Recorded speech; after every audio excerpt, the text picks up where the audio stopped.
કચ્છમાં ભાજપ ભરતી મેળાને લઈને કોંગ્રેસની પ્રેસ કોન્ફરન્સ યોજાઈ હતી. ગુજરાત પ્રદેશ કોંગ્રેસ સમિતિના મહામંત્રી વી.કે. હુંબલે ભુજ ખાતે પ્રેસ કોન્ફરન્સ યોજી હતી. કચ્છમાં ભાજપ ભરતી મેળાને લઈને કોંગ્રેસની પ્રેસ કોન્ફરન્સ યોજાઈ હતી.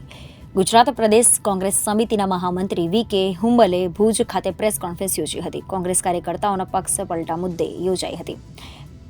પક્ષ પલટો કરનાર કોંગ્રેસી કાર્યકર્તાઓ ભાજપમાં મીઠી ખારેક ચાખવા માટે ગયા છે. વી.કે. હુંબલ મીઠી ખારેકના નિવેદન બાદ કોંગ્રેસ પ્રદેશ મહામંત્રીએ યુ-ટર્ન લીધો અને કહ્યું એવું ન બોલાય. તમે જે વાત કરી પક્ષ પલટો કરનાર જે કાર્યકરો છે તે મીઠી ખારેક ચાખવા માટે ગયા છે, શું તમે કહ્યું?